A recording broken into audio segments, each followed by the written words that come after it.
The last tip is patunayan ang kanilang mga nararamdaman ay isang normal reaction. Or kasi yung mga bata guys, they need validation yung kanilang mga nararamdaman kung normal lang ba ito, kung ano ba ito. Kung ikaw na nanay or kung ikaw na magulang is alam mo kung ano yung ibig sabihin ng anxiety or panic attack. Alam mo rin yung about stress. Um, Dapat mo talagang i-explain sa kanila na normal lang yung reaction na nangyayari sa yung katawan. And it's because na you are too pressure too much, na napre-pressure ka sa school, napre-pressure ka sa amin, napre-pressure ka sa environment, sa society, sa teacher, and whatsoever. It is a normal reaction.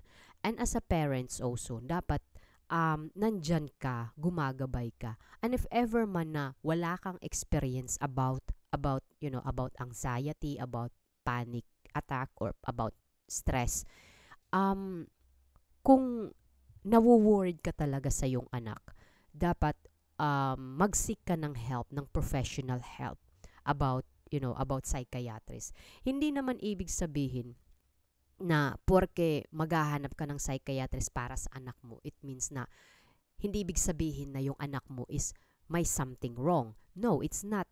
Kailangan kasi na may guide ng isang taong may expert, yung taong alam nila kung paano nila gagawin. Kasi hindi naman ibig sabihin nun na yung anak mo is baliw or something like that. Yun kasi yung mga term ng mga tao.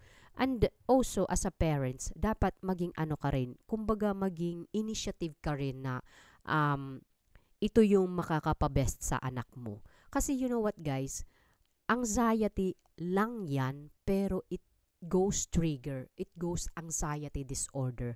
At pag pumasok na sa disorder na yun, pasok na siya sa criteria ng mental health problem. So bago pa pumunta doon, dapat gumawa ka na ng paraan. And ito yung pinakamagandang tips talaga na patunayan ang kanilang mga nararamdaman ay normal reaction lang.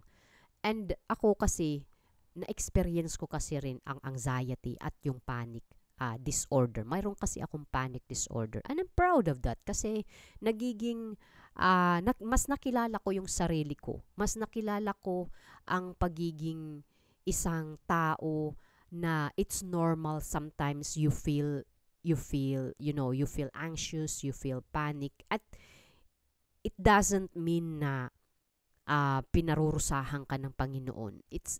That's wrong. That is the wrong belief, kumbaga, yung paniniwala ng mga tao. No, it's not. Normal lang talaga yan. It means na dapat may baguhin ka sa iyong pang-araw-araw or sa iyong attitude or sa iyong ginagawa mo sa iyong sarili, na it is really too much, or something like you always say yes, yes, yes sa kalig mo, sa pamilya mo sa Pilipinas, na you already suffocating but you always say you always said yes. No, as a parents, you dapat maging isa kang halimbawa sa iyong anak. Sometimes you have also to say no. Sometimes you have to say no to your parents. Sometimes also you say no to your teacher, or to your friend, something like that, or to your colleague, but in a proper way, na may reason ka, na alam mo na tama ka, right? So like ako, inaano ko talaga yung validation na nararamdaman ng anak ko. Like for example, yung nag-study kami about yung kanyang math subject, na that is multiplication table, guys. And mahirap yun. And every time na nag-ano kasi siya, parang nagdududa siya sa kanyang yung kanyang sagot. And sinasabi ko talaga sa kanya na wag kang magduda if first that it pops out in your mind na alam mo na tama, you have to say that. And if ever man na nag-aano ka, kumbaga may pagka tawag nito na you feel sasabihin mo, hindi ito yung right. So, may second choice ka. So, use that the second choice. Kasi sometimes yung first choice is, sometimes it's also wrong, and the second choice is also, it could be the right one. So, hindi natin alam. And then, but make sure na hindi ka naghuhula-hula. Yan ang sinasabi ko sa anak ko. At sabi ko sa kanya, I know it feel frustrated and it feel like ano ka talaga, kumbaga, madali kang magalit. Kasi, syempre, gusto mo na ora mismo makakasagot ka ng tama. No, may time talaga na syempre hindi lahat na tawag nito, na yung ini-study mo is mag-i-stick dyan sa mo, sa isip mo, no? May mga time talaga na kailangan mong hanapin yun, di ba? Kailangan mong isipin na, ano kaya yung 5 times 5, something like that. So, dapat mo talagang isipin ng mabuti. And, syempre, sa edad ng ganyan, dapat hasain pa talaga. Kumbaga, kailangan pagkatapos ng pag-aaral sa school, dapat din refresh sa bahay. So, hindi man araw-araw, but at least may time na dapat i-refresh mo rin yung mga pinag-aralan mo sa school. At ako naman, hindi ako very pushy. Hindi ko pinupush yung anak ko. I'm very contented kung ano yung mga niya, mga score na pa nga ako, kumbaga nasyasyak pa nga ako na nagkakaroon siya ng mga higher. Hindi kasi ako nagbibigay ng big expectation sa anak ko kasi ayoko ng ganun. Gusto ko na kung ano yung maibibigay ng anak ko na punto is yun na yun. And then ako naman kasi as long as nag-i-study siya, study hard, magko-comment yung boss mo. Like for example, kung may meeting, doon siya na kailangan mag-focus ka na, kailangan din tawag nito, yung tanggalin yung mga spider web, at kailangan din na malinis palagi yung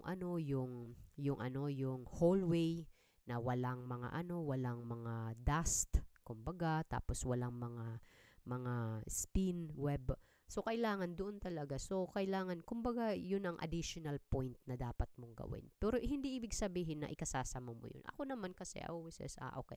So inaano ko rin yun, kumbaga ina-attach ko rin yun sa mga ginagawa ko. Minsan kasi mahirap kasi syempre nakafocus ka talaga sa sa pagkain, na kailangan talaga this, like let's say 10 o'clock, kailangan talaga is mga 9 pa lang, kailangan talaga na nakapagluto ka na, na siya, nakasalang na siya sa apoy. So mga 10 kailangan prefer na yung pagkain. Kasi syempre yung mga bata hindi yun makakapaghintay. Lalo na yung mga baby kasi syempre kailangan talaga na mapakain mo talaga sila ng unta. Ako naman, syempre sinasabi ko talaga sa kanya na hindi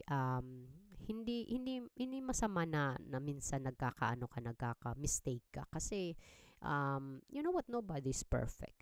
Lahat tayo dito is nagkakaroon tayo ng mistake, but those mistake, we learn it, At tawag nito, nagiging motivated tayo na kailangan talaga na may mga time talaga na kailangan nating matutunan.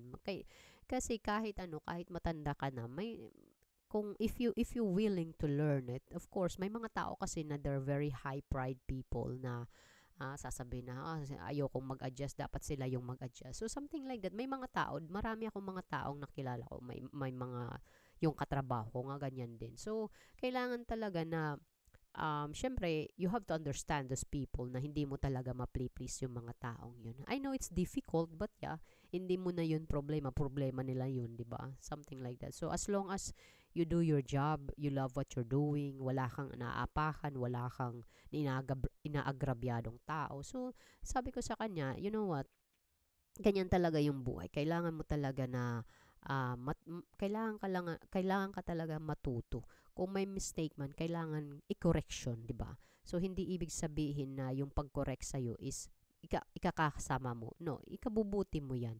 So sabi ko sa kanya, like also sa swimming lesson, sinasabi ko talaga sa kanya na kung yung instructor mo is nagsasabi na you have dapat ganito yung paglangoy mo. You have to listen with it kasi para yan sa'yo. Hindi yan para ikasasama mo. So, ako naman, I'm very supportive and binibigyan ko siya ng motivation, and hindi ko siya pinupush, guys. Never namin siyang pinush. Yung ano lang talaga niya, yung kanyang yung hobby niya is yung yung drawing lesson at yung camping at yung swimming lesson. Yun lang talaga yung niya. Hindi parehas yung kanyang mga kaklase na as in talaga, guys, na hindi na napipermi yung mga bata kasi like for example, Friday swimming lesson, Saturday and Sunday. Saturday may tawag nito music lesson, and then sa Sunday pumupunta sila ng camping. So siyempre hindi na nila na-enjoy yung yung tawag nito, yung kumbaga yung family time ba. Kami talaga, we're always have family time talaga na pina-priority namin talaga na dapat may family time kami. And yes, yung ito talaga yung dapat talaga patunayan na ang kanilang mga nararamdaman ay isang normal reaction, na yung pagiging anxious, normal reaction lang yan. Pero dapat talaga pag-usapan, at dapat bilang isang ina, hindi ka magiging judgment sa anak mo. Kasi you know what, yun ang isa pang reason kung bakit yung mga bata ayaw mag-open up sa kanilang pamilya. Kasi imbis na sinasabi nila na imbis na yung parents nila ang unang makakaalam, sila pa yung magja-judge at sila pa yung magsasabi ng mga hindi maganda. Of course, kasi yung anak mo nagsasuffer na yan, tapos yan ang ire-reaction mo kasi hindi mo naiintindihan at sinasabi mo na ako nga never akong nagka-experience o hindi ako maniniwala niyan. Kasi lahat tayo nakaranas ng ganyan. Hindi lang natin alam kung papaano natin kumbaga i-explain at ipapaliwanag. Kasi you know what, guys, being anxious, mayroon yung sinasabi na health and bad. Yung pagiging anxious is binibigyan tayo ng motivation to do the thing na kinakatakutan natin or nakakapagbigay ng panic attack natin. Like me, nung umpisa ng treatment ko na nagbus ako, nag-train ako. As in talaga, walang time na I feel overwhelming and anxious and dizzy. And sinasabi ko sa sarili ko dati na ito na naman, na kumakabog na naman yung aking dibdib. Kasi I'm always thinking ko dito, right here, right now, at kumulaps ako, at sino yung pupulot sa akin, at ano yung magiging reaction ng mga tao. Yung ba? So, kung isa kang ina, hindi mo talaga maiintindihan yung anak mo. Of course, kung hindi mo maintindihan, as a mother, nagiging frustrated ka at nakakapagsalita ka ng hindi maganda. So, yung advice ko sa mga magulang, kasi ako magulang din ako, and dapat talaga maging careful kayo sa inyong mga sinasabi sa inyong mga anak. Kasi kapag yung anak ninyo is may anxiety attack, tapos yan yung sinasabing words mo sa kanya, imbis na makakatulong, makakasama yun. At yung anak mo, imbis na mag-o-open up sa'yo, hindi na mag-o-open up. So yun. And then, dapat as a parents, mag-ano din kayo, manaliksik din kayo, maging curious din kayo na ano kaya itong anxiety, ano kaya itong panic attack, ano kaya itong stress. Here in YouTube, you can search, you can find, may mga psychiatrists na, they're very expert psychiatrists na nagbibigay sila ng tips kung papaano mo i-handle o papaano mo malalaman kung yung teenager mong anak is nagsasuffer ng anxiety or panic attack or stress or may nangyari mang bully sa school. Kasi ako, guys, yan talaga ang ginagawa ko since the beginning talaga, na maliit pa yung anak ko. Rini-rewind ko talaga sa kanya yun. And now na, syempre, malaki na siya, 8 years old. So, he really used to it. Kasi yung umpisa pa lang, yun ang ginagawa ko sa kanya. Pero pag malaki na yung anak mo, tapos i-apply mo yan sa kanya, mahihirapan yan.